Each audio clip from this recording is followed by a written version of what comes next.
Right now at 8, one day after the deadly Midtown office shooting, windows boarded up at 345 Park Avenue.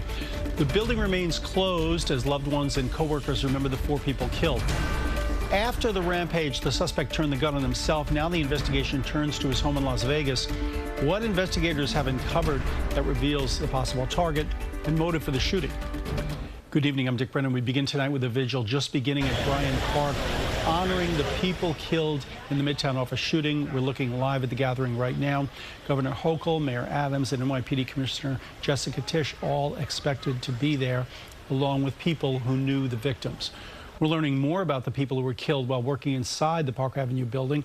CBS News has identified Wesley LePatner, a director at Blackstone, Alan Etienne, an unarmed security guard at the building, and NYPD officer Dhaliwal Islam, off-duty but in uniform, providing security at the building. And today, fellow officers honored his life and sacrifice with a dignified transfer as his body left the medical examiner's office and traveled to a mosque in Parkchester in the Bronx. That's where we find Naveen Dhaliwal beginning our team coverage tonight. Naveen. Yeah, Dick, it was a solemn prayer service that just finished up just about a few minutes ago for Officer Dhaliwal Islam.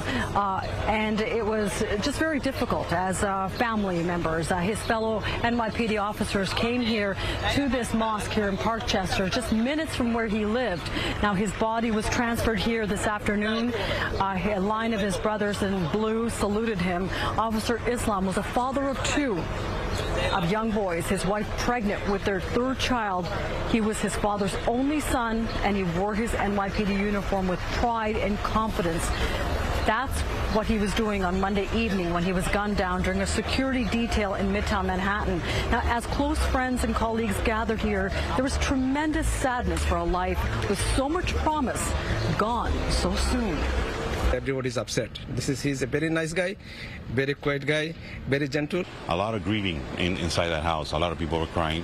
His youngest son doesn't really understand, and his eldest son is like in shock, walking around with his dad's police book.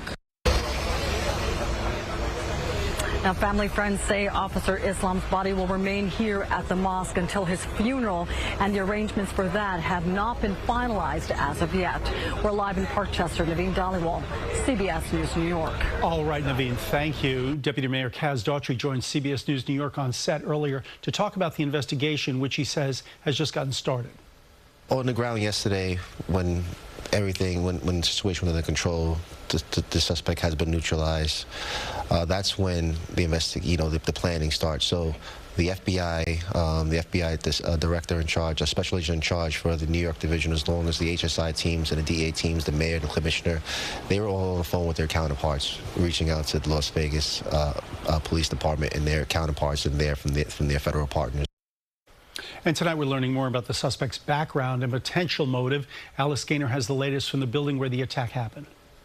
You are responding to an active shooter incident. No unit shall enter any building without force protection. At about 6:28 p.m. Monday, emergency calls started coming in about an active shooter at 345 Park Avenue, located between 51st and 52nd Streets. Law enforcement officials quickly identified 27-year-old Shane Tamora as the gunman.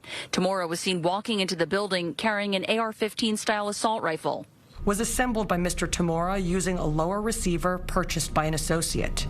We have located that associate and others.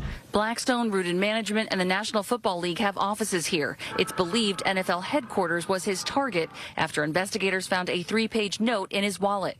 In that note, Mr. Tamora claimed to be suffering from CTE, possibly from playing high school football, and he blamed the NFL. Law enforcement officials believe he drove from Las Vegas to New York City. His path of carnage began immediately after entering the building, first shooting an off-duty, uniformed NYPD officer working security, a woman in the lobby, a security guard, and another person. The mayor says video shows him calling for an elevator and letting a woman who walked out of it go without incident. He, from our preliminary investigation, he took the wrong elevator bank up to the NFL headquarters. Instead, it took him to Rooted Management, and that is where he carried out additional shootings. That's where they say he shot someone else, then shot himself in the chest. In the note, police say he requested his brain be studied for CTE. Among the items found inside his vehicle, investigators say a loaded revolver, ammunition, 2 cell phones, and prescription medication. Officials in Las Vegas say he has a history of mental health issues. There was a clear random act of violence after review of the videotapes. He was clearly shooting any and everyone he came in contact with. It is unknown to us why one individual he walked past without shooting. The mayor says the NYPD sent 2 teams to Las Vegas. One will be looking at the guns, the gun found in the car, that revolver, and also the gun that the shooter assembled and used in this mass shooting. The second team is going to be executing search warrants, specifically of the gunman's home. In Midtown Manhattan, Alice Gainer, CBS News, New York. The NYPD has sent investigative teams to Las Vegas to search the shooter's home. Shane Tamora lived in a gated community in an affluent Las Vegas neighborhood. Investigators say the 27-year-old drove his car from Las Vegas to New York before storming the Midtown high-rise office building armed with a rifle. Tamora worked in surveillance at the Horseshoe Casino. Police say he carried a note with him that appeared to blame the NFL for a degenerative brain disease. The NFL's headquarters is in the same building where Tamora killed 4 people before fatally shooting himself. CBS News New York investigative reporter Masa Saidi just landed in Las Vegas. She'll have much more on the investigation happening there and the suspect's history in a live report on our news at 11. And we're learning more about the other victims, all employees who worked inside the Park Avenue high-rise. Their loved ones now grieving their sudden loss. Allen Devlin has more. Police say the gunman shot 5 people on Monday, killing 4 of them. Today, we learn more about the lives lost and the legacy they're leaving behind. A city in mourning as many spent Tuesday in the early stages of grief, remembering the 4 deceased victims of Monday's mass shooting. CBS News has identified them, along with NYPD police officer Dhaliwal Islam, Blackstone employee Wesley LePatner, security guard Alain Etienne, and Cornell graduate Julia Hyman.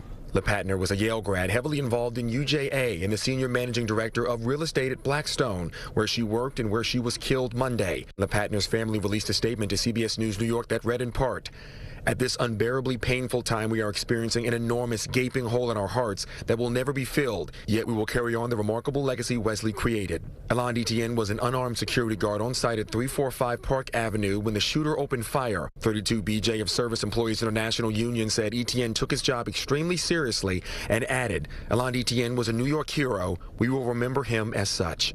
Lastly, Cornell University confirmed a student who graduated from the Nolan School of Hotel Administration died in the shooting. Cornell President Michael Kotlikoff said the student was an associate at Rudin Management. Out of respect of the wishes of that student's family, we have decided not to name them. In Manhattan, Allen Devlin, CBS News, New York. As more details emerge about the victims and the shooters, stay with CBS News New York. We have team coverage from Midtown to the investigation playing out in Las Vegas. You'll find it all on the air and online at cbsnewyork.com.